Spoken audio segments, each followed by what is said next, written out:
Olá, eu sou a professora Estela Rocha, coordeno os cursos da área de educação aqui da Gran Faculdade e estou aqui na série Escola. E são temas que vocês, estudantes, enviaram para que a gente pudesse tratar melhor aqui no nosso dia, né? No Dia da Educação aqui no canal da Gran Faculdade, no canal do YouTube. E para o tema de hoje, que é a relação da família, escola, ali mais aproximado com essa questão da inclusão. E eu tenho um convidado especialíssimo, na verdade, desculpa a palavra. Peço para ele vir para minha bancada. Igor! Vem, Igor! Olha, essa bancada aqui da Maju Coutinho, né? Sim. Bem perfeita, né? Bem, gente, deixa eu falar um pouquinho do Igor, né? Esse colega de trabalho, mas também um parceiro no olhar da inclusão. Igor Lucas é coordenador acadêmico aqui da Gran Faculdade. Ele é doutor e mestre em comunicação e linguagens, é publicitário, pedagogo, especialista em marketing estratégico, em docência do ensino superior, em metodologias ativas de aprendizagem, em educação de pessoas com TEA, em educação inclusiva e meu parceiro de trabalho. Resumi bem? Você falando assim parece que é tanta coisa, né? Não é? Mas, Estela, eu agradeço demais esse convite, a oportunidade para dividir com você essa conversa sobre educação e sobre inclusão. Eu talvez adicionaria um detalhe que eu acho que é o que mais representa quem eu sou, assim, sabe? Eu sou esposo da Rafaela, que é a pessoa com quem, a partir dela, eu cresci demais. Sou filho de uma professora, a Vera, que também é pedagoga e da educação básica e que me ensinou tanto e ensinou tantas crianças e tantos hoje adultos aí que lembram tanto dela, assim como eu sei que as suas também lembram tanto de você. E sou pai do Davi, que é um garotinho autista de 12 anos e que direcionou muito o meu olhar para o mundo. Depois dele, eu acho que todo pai tem essa oportunidade, né? Toda mãe, de depois de ter um filho, poder observar o mundo sob outras perspectivas, e a partir dele eu enxergo a minha vida, a vida dele, a minha missão, sabe? Com outros olhos também. E eu agradeço a ele, porque foi depois do nascimento dele e de uma reviravolta que aconteceu na nossa vida naquela ocasião, que hoje a gente está aqui também falando sobre essas coisas. Então, tendo essa oportunidade de eu dividir a bancada da Maju Coutinho com você, viu, Estela? E Obrigada. é uma beleza, uma generosidade tão grande, assim, né? Nós somos parceiros mesmo. Uma das coisas que você falou que eu mais gostei foi que nós somos parceiros. A gente se conheceu não faz tanto tempo, já nesse grande projeto aqui do Gran, e você é uma das excelentes, enormes e lindas surpresas que eu tive também. Uma pessoa colega, mais do que isso, parceira, mais do que isso, dedicada a uma missão que nós temos em comum. E a gente se identifica nesse olhar, assim, né? A gente parece que em alguns momentos a gente se veste da mesma lente para observar algumas coisas que estão à nossa volta e para a gente atuar também, né? Muitas vezes como alguém que está tentando facilitar um pouco os caminhos da inclusão. Então, Estelinha, você é um grande presente generoso que a vida me deu e eu agradeço a Deus por isso, viu? Eu também te agradeço, Igor. Você falou uma coisa que eu falei assim, eu tenho certeza que ele vai falar, né? Fora a titulação acadêmica, eu imaginei que você fosse se colocar como esse pai, né? Como essa pessoa que está vivenciando ali um processo de inclusão do seu filho na escola. E uma coisa que você Sim. falou que a gente muda depois da maternidade. E eu lembro que um tempo atrás eu fiz um texto, não sei se foi no nascimento, acho que do meu filho, para o aniversário dele, eu falei assim, com você nasceu medo. E é esse medo que me impulsiona, né? Que me coloca no mundo Sim. para tentar desbravar um mundo melhor para você. E eu acho que é essa mesma sensação que você tem. E aí, Igor, a gente está aqui num bate-papo que é a série Escola, para a gente falar realmente do cotidiano escolar. E aí, como família, como que você percebe a relação sua com a escola, né, via Davi? O quanto Sim. que você ajudou essa escola a crescer, porque por mais que a gente fale que a inclusão seja obrigatória, tá aí posta, é tudo muito novo. Cada criança é Sim. única. Então a gente aprende também, enquanto escola, eu estou falando aqui como professora, com a família. Conta um pouquinho pra gente como que é isso. Sim, e é um prazer falar sobre isso, viu? Quando o Davi nasceu e ele teve o diagnóstico de autismo com aproximadamente 1 ano e pouco, ele ainda não estava na escola. E quando o médico, o neurologista, e é importante dizer isso, inclusive aqui nessa live, que quem traz diagnóstico, né, geralmente é uma equipe multidisciplinar. Tudo Sim. parte de um neuropediatra, mas que além do neuropediatra existem observações de outros profissionais de uma equipe mais multidisciplinar mesmo. Justamente porque o autismo, ele não tem um diagnóstico por um exame laboratorial ou outra coisa que traga essa resposta mais rápida. Mas ele é um diagnóstico processual, ele é clínico, ele é por observação de várias pessoas. Então, o médico, quando nós começamos a suspeitar por algumas questões de comportamento que já, nesse primeiro momento dele, com 1 ano e pouquinho, ele apresentava, dificuldade para falar, ele falou muito tarde, ele também tinha um interesse muito seletivo, um comportamento muito repetitivo, já com algumas coisas que demonstravam ali algumas estereotipias, mas naquele momento a gente nem entendia o que era isso. Uhum. E também alguma inabilidade no relacionamento social, enfim, essa tríade de algumas dificuldades para comunicação verbal, para interação social e também na parte de comportamentos. Naquele momento, tudo isso já se fazia presente, mas nós não sabíamos o que era aquilo. Então, a gente precisava desse apoio. E quando o médico, então, que nos acompanhava naquela ocasião, iniciou essa investigação toda, sabe qual foi a primeira coisa que ele disse, Estela, pra gente? O quê? Coloque esse menino na escola, né? Põe ele na escola. Porque a escola, primeiramente, era esse espaço de interação, de acolhimento, de afetividade e de tantas outras coisas que pro desenvolvimento de uma criança é fundamental. Então, esse é o primeiro ponto que é importante a gente falar aqui, né? A escola é esse direito de todos, abriga todas essas diversidades. Agora, é óbvio, a escola nem sempre vai estar preparada para algo que também para a escola é desconhecido. Mesmo que haja já algum entendimento sobre isso, legislação que determine que as escolas apoiem, né, e acolham, etc. Então, isso tudo existe. E naquele momento, sabe, Estela, nós não sabíamos. Eu senti assim, como é que eu posso exigir de alguém alguma coisa que também é extremamente novo para mim?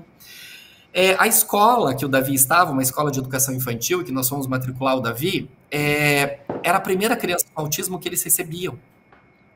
Então, eles também não tinham, por mais que, assim como nós, ouvissem falar de alguma coisa, tivessem recebido alguma instrução mínima em algum momento, etc., também era uma novidade para todo mundo. Então, a gente precisou, sim, participar dessa equipe multidisciplinar.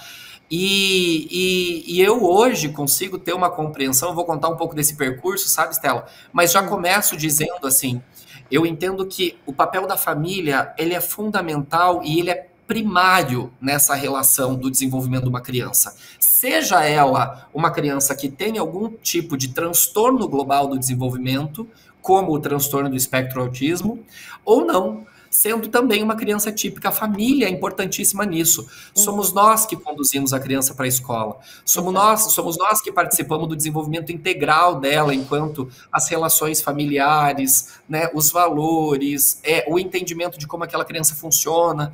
E a gente, inclusive, dá subsídio, fornece muito subsídio para a escola, para os profissionais que estão lá, para os professores, para que todo mundo possa lidar com aquela criança. A gente precisou absorver isso tudo, compreender como aquilo funcionava e estudar, porque a gente precisava ajudar a escola a ajudar o Davi. Então, as primeiras instruções mais profissionais que a escola de educação infantil que o Davi estava recebeu foram a partir da gente, assim, sabe?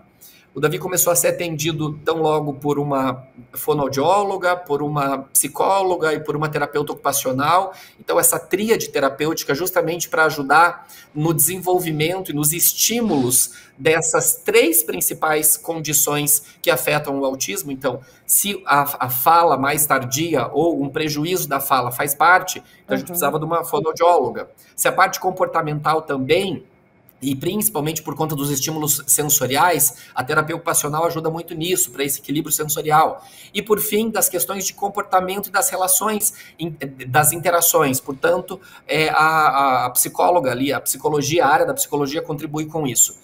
Foram essas profissionais que começaram a dar as primeiras instruções ali para a escola, que com muito carinho, muita afetividade, se abriu para isso também e pôde compreender como que essa interação, que era multidisciplinar, então, terapêutica por conta dessas pessoas que atendiam o Davi, mas também com um gancho e uma responsabilização familiar muito grande, porque somos nós na família que ficamos a maior parte do tempo assistindo aquela criança e em conjunto com a escola. Né? Tudo isso precisava funcionar como uma engrenagem para que, a favor do desenvolvimento do nosso filho, né, essas coisas pudessem acontecer. E ele foi, obviamente, podendo se servir desse conjunto todo de esforços para poder se desenvolver no tempo dele, com os estímulos dele, com o potencial dele, sabe? E uma coisa que você falou, que eu acho que é bastante interessante, Igor, é que a escola, ela não está preparada, e a gente espera que ela esteja sempre preparada. E não dá. Não dá não porque ela não queira, mas é porque são uma infinidade de questões, e além disso temos as especificidades de cada pessoa e da sua condição. E aí, sim, Igor, eu queria que você falasse um pouquinho pra gente, para os nossos estudantes que estão em casa, sobre essa sua relação com a escola, porque muitas das vezes você foi a ponte entre a equipe multiprofissional e a escola. Então, você sim, fazia essa ponte. Como é que foi isso? Pelo menos lá na educação infantil, nessa primeira escola. Depois você conta um pouquinho hoje, como funciona hoje com ele. Hoje o Davi está com 12 anos, né? A história começou desde sempre, então desde o primeiro momento o Davi já foi matriculado com esse diagnóstico. Ele não estava lá na educação infantil, ele não estava ainda com um diagnóstico formalizado. Naquele momento, o processo indicava que potencialmente esse diagnóstico se firmaria, como se firmou de fato, mas naquele momento ainda era uma expectativa, então a gente não sabia ao certo como seriam as respostas aos estímulos terapêuticos que ele estava recebendo, mas provavelmente a gente estava caminhando para um diagnóstico de autismo mesmo. Então, naquele primeiro momento, era isso. Era a gente poder contribuir com essa capacitação na escola. E veja, eu não sou da área clínica. Eu não era professor de educação básica naquela ocasião, eu não tinha ainda uma formação para aquilo. Eu não era terapeuta ocupacional, eu não era fonoaudiólogo, eu era pai, né? E eu precisava garantir minimamente que aquilo acontecesse. Então, nós fomos buscar tudo aquilo que nós podíamos para poder contribuir com a escola. Então, sim, eu entendo que a família também precisa se responsabilizar por isso, e do outro lado, a escola também precisa ter abertura para isso, porque são questões que nem sempre são canais tão abertos assim, sabe, Estela? A gente... nós nos consideramos assim uma família privilegiada por conseguir nesses espaços, adentrar esses espaços com alguma facilidade, mas a gente sabe que nem sempre é assim, ou por um lado ou por outro, enfim, existem barreiras muito grandes em termos de apoio mesmo, né? De exigências e até mesmo de estrutura para essas questões todas. Mas a gente sabe que é possível e que a gente precisa se preparar para isso. Que quem não está preparado precisa se preparar. Uma família não preparada precisa se preparar. Uma escola pode não estar preparada ainda, mas também precisa abrir espaço para isso. Porque as pessoas estão aí, a diversidade está aí e elas são múltiplas. O autismo é múltiplo. Né? Você, como professora, sabe, já recebeu várias crianças com autismo na escola, nenhuma era igual a outra. Da mesma forma que as crianças típicas, entendamos então crianças típicas, aquelas que não são diagnosticadas com nenhum tipo de transtorno do desenvolvimento neurológico, então são tidas como típicas, né? Também são múltiplas, elas por si só são. E quando existe alguma atipicidade, algum tipo de transtorno, apraxia, autismo, TDAH ou qualquer outra questão, mais ainda se ramifica ou se amplifica as condições de observação de uma diversidade que a gente tem que ter. Agora a questão é essa, né? Você lembra lá do começo que eu disse? O médico disse assim, vai para a escola. Esse espaço afetivo da escola e educativo, ele precisa ser a primeira opção mesmo, sabe? E aí a inclusão acaba acontecendo como um movimento de interação e de responsabilização muito grande por parte da sociedade como um todo. Você sabe que, inclusive, Estela, quando a gente fala assim, a gente tinha que atuar junto da escola, mas não era só da escola e dos profissionais da escola, não. Que isso, por vezes, acaba sendo uma dificuldade, não foi o nosso caso, a gente teve muita abertura, mas em alguns momentos a gente sabe que são, né, barreiras importantes a serem quebradas, mas a gente também tem uma barreira grande que são as famílias. porque as outras famílias, por vezes, não compreendem aquele espaço da escola que tem uma criança que age de maneira diferente, que não brinca da forma esperada, que não joga bola do mesmo jeito que as outras jogam, que não se relaciona dessa maneira e que vai exigir uma atenção diferente, assim por diante. Então nós tínhamos um caminho que era com a escola, mas também um outro caminho que era com as famílias das crianças daquela escola, sabe? Porque tudo naquele lugar a gente tinha que nós precisávamos cativar uma atenção, sabe? E um direcionamento, inclusive, para que elas pudessem observar aquelas diferenças também com respeito. Porque, naturalmente, os seus filhos estariam se formando como cidadãos. Veja, eu não sabia, quando eu estava na escola, que eu teria um filho autista. Eu não fui preparado para a escola por isso. Naquela ocasião, quando eu estava na escola, muito pouco se abrigava de pessoas com deficiência numa escola. Hoje a escola é inclusiva, seja por força legal ou por uma condição de compreensão da importância da inclusão, que deve acontecer, porque nós nos formamos cidadãos nesse momento. Uma criança com alguma deficiência, ela precisa de um apoio, no entanto, as que não possuem deficiência também precisam aprender a apoiar. Porque na vida é assim, a gente vai precisar apoiar, seja alguém da nossa família, as pessoas das nossas relações afetivas, das nossas relações socioafetivas que nós tivermos, nas empresas que nós estivermos atuando, ou quando nós também formos pais ou mães de pessoas que carregam algum tipo de necessidade ou algum tipo de deficiência, e elas precisarão também ser apoiadas, serem acolhidas. Então é um desenvolvimento e um crescimento que é muito coletivo. Eu vejo quantos amigos do Davi contribuem com ele hoje em dia, sabe, Estela? Eu estava te falando no outro dia da Júlia, que é uma amiga do Davi, que, assim, o Davi tem uma acompanhante terapêutica, né, uma AT, ou uma tutora na escola. Mas, para além da tutora, é a Júlia, é a Maria Eduarda, é o Ângelo, enfim. As pessoas que são mais referência para ele são os próprios amigos. E são aqueles amigos que, veja, a gente fala assim, a escola não está preparada. Muito menos uma criança estava. Mas quando existe um espaço afetivo, tudo se encaixa, tudo se equilibra. Aquelas crianças não tiveram treinamento nenhum para lidar com quem é autista. Mas quando a criança tem o direito de participar daquela relação e existe alguma mínima mediação para aquilo, as coisas se equilibram. Hoje são esses colegas que mais o ensinam, são esses colegas que mais percebem o que Davi precisa, que falam por ele quando ele não consegue dizer, que entendem e decifram para as professoras aquilo que está acontecendo, que sabem, inclusive, como acalmar no momento que ele está meio agitado, sabe? E isso, mas por quê? Porque o espaço aconteceu, a oportunidade, a mediação para isso aconteceu. Porque o direito de existir naquele lugar de uma criança atípica foi dado da mesma forma que para outra criança, né, que tem ali uma condição de atipicidade, assim. Então eu acho que é uma mudança de compreensão que a gente precisa ter para esses espaços mesmos, para quê? Para que a gente possa compreender que não há problema em não saber como lidar. Agora, o que a gente não pode é deixar de lidar, não é? Engavetar aquela questão, entender aquilo como um problema e deixá-lo ali à margem, marginalizado mesmo da educação. Alguém que, se não conseguiu aprender de uma forma regular, então não vai aprender, né? É esse tipo de condição que a gente precisa mudar.